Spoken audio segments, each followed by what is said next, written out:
இயேசுவை நேசிப்பவர்கள் பைபிளை வாசிப்பார்கள். இந்த சேனலை பின்பற்றினால் ஓராண்டில் வேதாகமத்தை வாசித்து முடித்து விடலாம். ஃபாலோ பண்ணுங்க, சப்ஸ்கிரைப் பண்ணுங்க.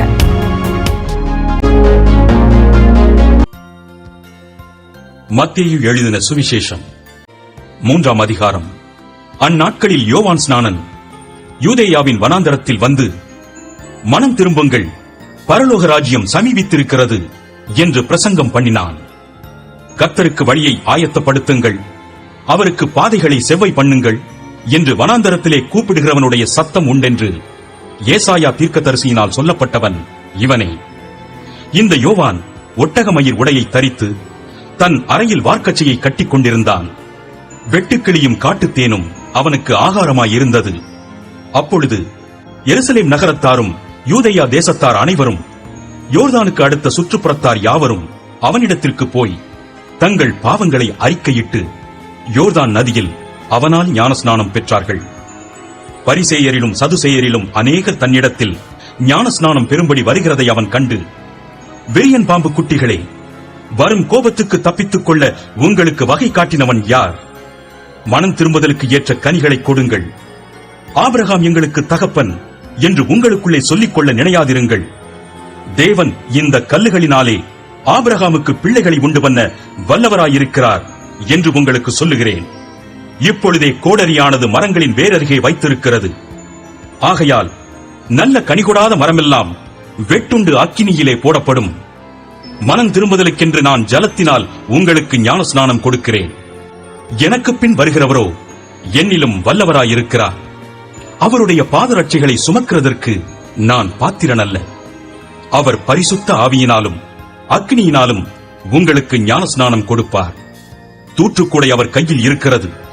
அவர் தமது களத்தை நன்றாய் விளக்கி தமது கோதுமையை களஞ்சியத்தில் சேர்ப்பார். பதரையோ அவியாத அக்கினியினால் சுட்டெரிப்பார் என்றான். அப்பொழுது யோவானால் ஞானஸ்நானம் பெறுவதற்கு இயேசு கலிலேயாவை விட்டு யோர்தானுக்கு அருகே அவனிடத்தில் வந்தார். யோவான் அவருக்கு தடை செய்து, நான் உம்மாலே ஞானஸ்நானம் பெற வேண்டியதாயிருக்க நீர் என்னிடத்தில் வரலாமா என்றான். இயேசு அவனுக்கு பிரதியுத்தரமாக, இப்பொழுது இடம் கொடு. இப்படி எல்லா நீதியையும் நிறைவேற்றுவது நமக்கு ஏற்றதாயிருக்கிறது என்றார். அப்பொழுது அவருக்கு இடம் கொடுத்தான். இயேசு ஞானஸ்நானம் பெற்று ஜலத்திலிருந்து கரையேறின உடனே இதோ வானம் அவருக்கு திறக்கப்பட்டது. தேவ ஆவி புறாவைப் போல இறங்கி தம்மேல் வருகிறதைக் கண்டார். அன்றியும் வானத்திலிருந்து ஒரு சத்தம் உண்டாகி, இவர் என்னுடைய நேசகுமாரன், இவரில் பிரியமாயிருக்கிறேன் என்று உரைத்தது.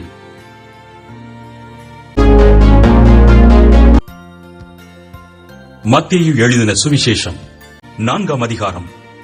அப்பொழுது இயேசு பிசாசினால் சோதிக்கப்படுவதற்கு ஆவியானவராலே வனாந்தரத்திற்கு கொண்டு போகப்பட்டார். அவர் இரவும் பகலும் 40 நாள் உபவாசமாயிருந்த பின்பு அவருக்கு பசி உண்டாயிற்று. அப்பொழுது சோதனைக்காரன் அவரிடத்தில் வந்து, நீர் தேவனுடைய குமாரனேயானால் இந்த கல்லுகள் அப்பங்களாகும்படி சொல்லும் என்றான். அவர் பிரதியுத்தரமாக, மனுஷன் அப்பத்தினாலே மாத்திரமல்ல, தேவனுடைய வாயிலிருந்து புறப்படுகிற ஒவ்வொரு வார்த்தையினாலும் பிழைப்பான் என்று எழுதியிருக்கிறதே என்றார்.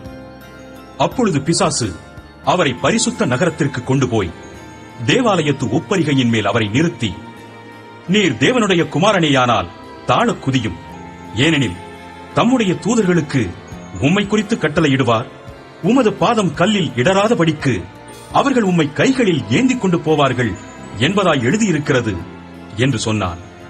அதற்கு இயேசு, உன் தேவனாகிய கர்த்தரை பரீட்சை பாராதிருப்பாயாக என்றும் எழுதியிருக்கிறதே என்றார். மறுபடியும் பிசாசு அவரை மிகவும் உயர்ந்த மலையின் மேல் கொண்டு போய் உலகத்தின் சகல ராஜ்யங்களையும் அவைகளின் மகிமையையும் அவருக்கு காண்பித்து, நீர் சாஷ்டாங்கமாய் விழுந்து என்னை பணிந்து கொண்டால் இவைகளையெல்லாம் உமக்கு தருவேன் என்று சொன்னான். அப்பொழுது இயேசு, அப்பாலே போ சாத்தானே, உன் தேவனாகிய கர்த்தரை பணிந்து கொண்டு அவர் ஒருவருக்கே ஆராதனை செய்வாயாக என்று எழுதியிருக்கிறதே என்றார். அப்பொழுது பிசாசானவன் அவரை விட்டு விலகிப் போனான். உடனே தேவதூதர்கள் வந்து அவருக்கு பணிவிடை செய்தார்கள். யோவான் காவலில் வைக்கப்பட்டான் என்று இயேசு கேள்விப்பட்டு கலிலேயாவுக்கு போய் நாசரேத்தை விட்டு செபுலோன் நப்தலி என்னும் நாடுகளின் எல்லைகளில் இருக்கும் கடற்கரைக்கு அருகான கப்பர் நகுமிலே வந்து வாசம் பண்ணினார். கடற்கரை அருகிலும் யோர்தானுக்கு அப்புறத்திலும் உள்ள செபுலோன் நாடும் நப்தலி நாடுமாகிய புறஜாதியாருடைய கலிலேயாவிலே இருளில் இருக்கும் ஜனங்கள் பெரிய வெளிச்சத்தைக் கண்டார்கள்.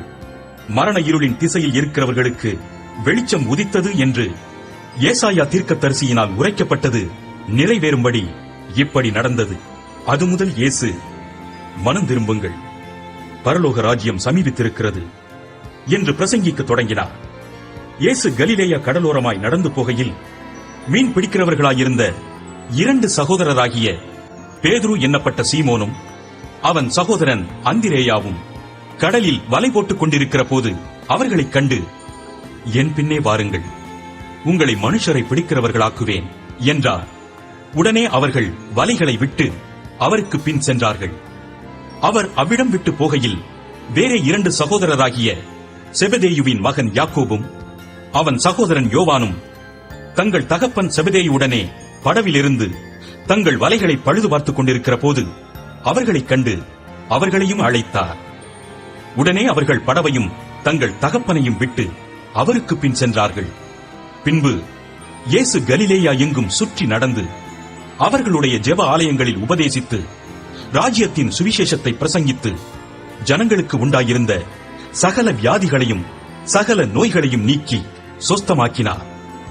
அவருடைய கீர்த்தி சீரியா எங்கும் பிரசித்தமாயிற்று.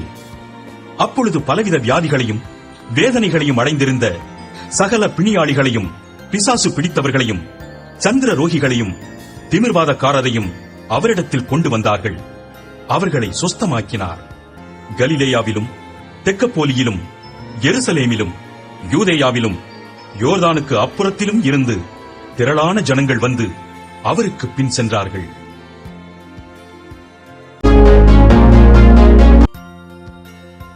மத்தேயு எழுதின சுவிசேஷம் 5ஆம் அதிகாரம்.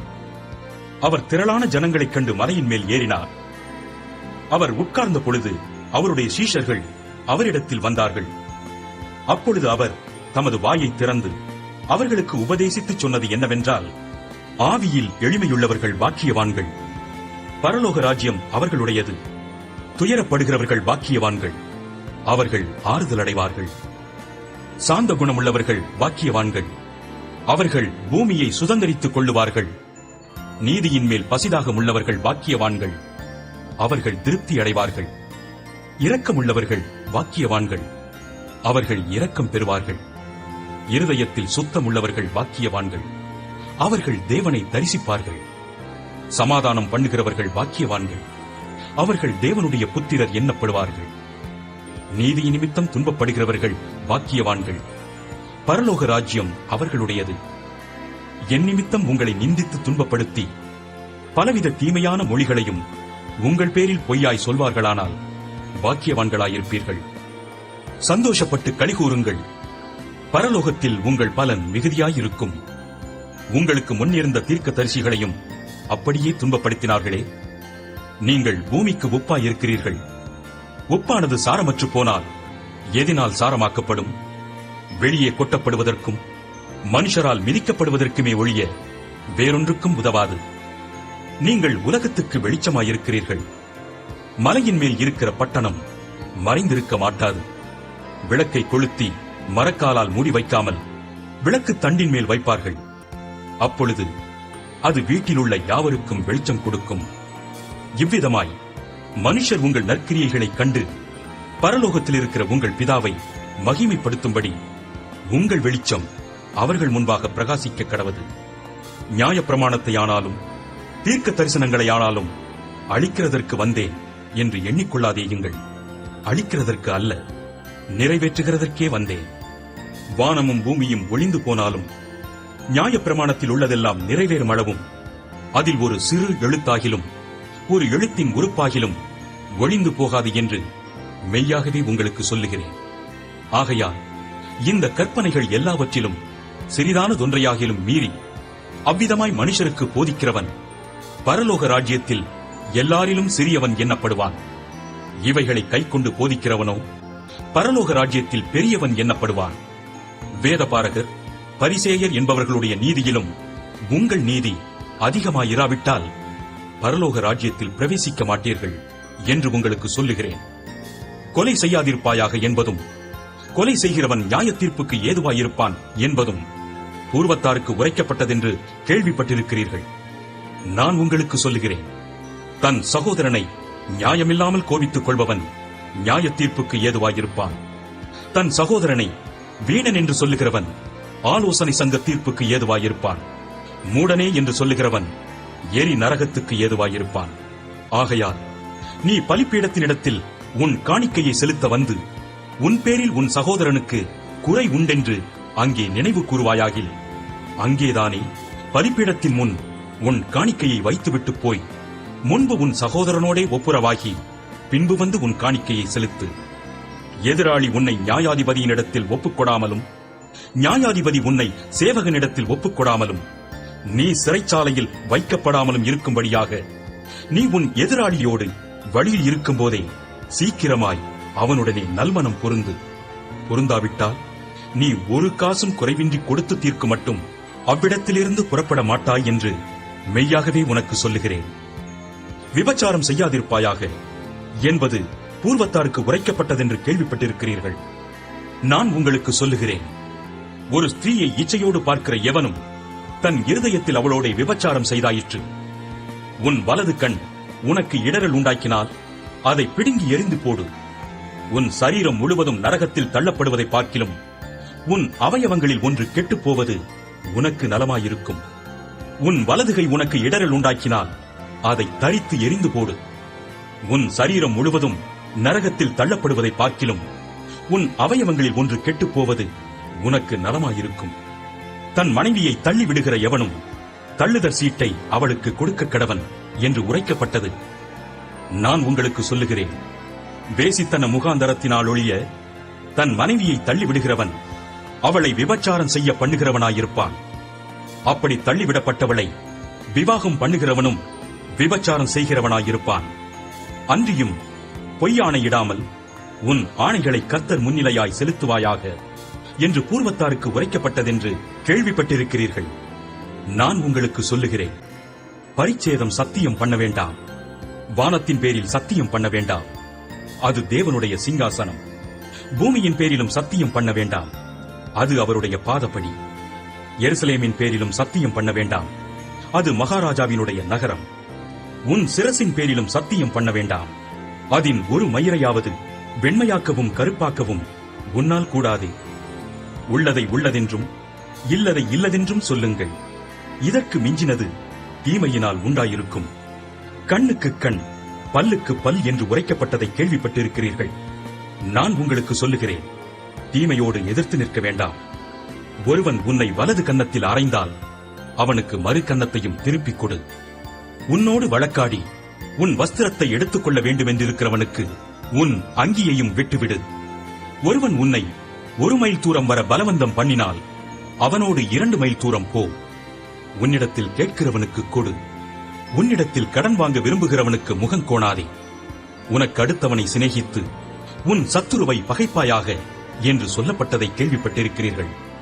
நான் உங்களுக்கு சொல்லுகிறேன், உங்கள் சத்துருக்களை சிநேகியுங்கள், உங்களை சபிக்கிறவர்களை ஆசீர்வதியுங்கள், உங்களை பகைக்கிறவர்களுக்கு நன்மை செய்யுங்கள், உங்களை நிந்திக்கிறவர்களுக்காகவும் உங்களை துன்பப்படுத்துகிறவர்களுக்காகவும் ஜெபம் பண்ணுங்கள். இப்படி செய்வதினால் நீங்கள் பரலோகத்தில் இருக்கிற உங்கள் பிதாவுக்கு புத்திரராயிருப்பீர்கள். அவர் தீயோர் மேலும் நல்லோர் மேலும் தமது சூரியனை உதிக்க பண்ணி நீதி உள்ளவர்கள் மேலும் அநீதி உள்ளவர்கள் மேலும் மழையை பெய்ய பண்ணுகிறார். உங்களை சிநேகிக்கிறவர்களையே நீங்கள் சிநேகிப்பீர்களானால் உங்களுக்கு பலன் என்ன? ஆயக்காரரும் அப்படியே செய்கிறார்கள் அல்லவா? உங்கள் சகோதரரை மாத்திரம் வாழ்த்துவீர்களானால் நீங்கள் விசேஷித்து செய்கிறது என்ன? ஆயக்காரரும் அப்படி செய்கிறார்கள் அல்லவா? ஆகையால் பரலோகத்தில் இருக்கிற உங்கள் பிதா பூரண சர்க்குணராய் இருக்கிறது போல நீங்களும் பூரண சர்க்குணராய் இருக்க கடவீர்கள்.